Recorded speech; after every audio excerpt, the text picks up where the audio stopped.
Hi guys, today நம்ம என்னென்னா இன்றைக்கி அசோக் லேலண்ட் தோஸ்துக்கு கிளச்சு பிளேட் ரீப்ளேஸ் பண்ண போகிறோம். கிளச்சு பிளேட்டு கவர்ஸ் வந்து ரிலீஸ் பேரிங்கு, பைலட் பேரிங் இதெல்லாம் ரீப்ளேஸ் பண்ண போகிறோம். லுக் பிராண்ட்லேருந்து கிளச்சு பிளேட்டு கவர்ஸ் வந்து ரிலீஸ் பேரிங்கு, அப்புறமேட்டு டீலக்ஸில் வந்து பைலட் பேரிங் வாங்கியிருக்கோம்.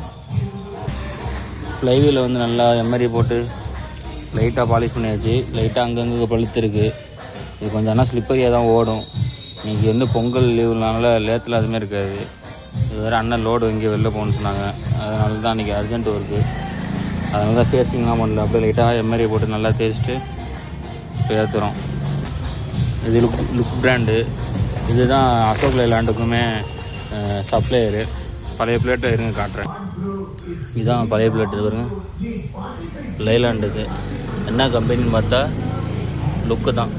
லைலாண்ட் பார்ட்ஸுக்கே லுக்கு தான். அதனால தான் லுக்கோட பிராண்ட் வாங்கியிருக்கோம். அதுவும் இல்லாமல் பிளேட்டு ஒன் சைடு சுத்தமாக காலி. அதுவும் இல்லாமல் கவரஸுமே நல்ல ஸ்கோரிங் வந்துருச்சு. பிளேட்டில் ஒன்றுமே இல்லை. இந்த வீட்டெலாம் கொட்டிருச்சு. அதுவும்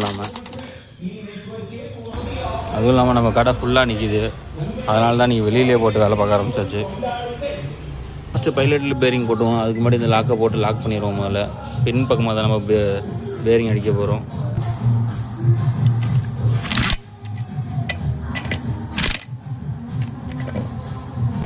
பேரிங் நம்பர் வந்து 6202. அப்படியே வச்சுட்டு லைட்டாக ஆமரில் அப்படியே ப்ளே பண்ணிக்க வேண்டியதான்.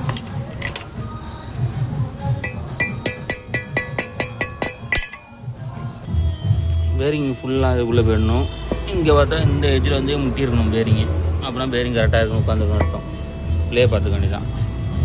ப்ளேவில் நல்லா க்ளீன் பண்ணிட்டு இந்த ஹவுசிங் நல்லா க்ளீன் பண்ணிக்கணும். ஏற்கனவே வச்சு நான் ஏர் பிடிச்சிட்டேன். இந்த டஸ்ட்டு மேலே போடாமல் பார்த்தீங்கன்னா அரிக்க உடம்பு. அப்புறம் ரீலண்ட் ஆயில்ஸில் லீக் இருக்கான்னு செக் பண்ணிக்கணும். இந்த வண்டியில் லீக் இல்லை. அப்படியே ஃப்ளைவில் தூக்கிட்டு 16 போல்ட்டு வரும். ஒரு 6 போல்ட்டு வரும். அது அப்படியே ஃபிட் பண்ணணும். இந்த டபுள் பின்னில் வந்து கரெக்டாக இருந்த சீட்டிங்கு இந்த பின்னு அங்கே உட்காரணும் கரெக்டாக. டபுள் பின்னுக்கு நேராக டபுள் பின் உட்கார்ந்து வச்சு பாக்கி 6 போல்ட்டு கரெக்டாக இருக்கும். நம்ம நெட் அப்படியே போட வேண்டியதான். இதில் நம்பர் 16 பிட்டு. லோடு வந்து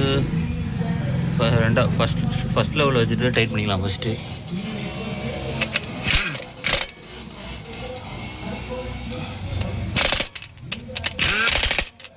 எல்லா போல்ட்டும் கன்னில் அடிக்கிறதுனால ராங் த்ரெட் தான் செக் பண்ணுறதா ஃபஸ்ட் லெவலில் அடிச்சு இப்போ லெவல் 3ல் போட்டிருக்கேன். லெவல் 3ல் போட்டு ஃபுல் டைட் வச்ச வேண்டியதான்.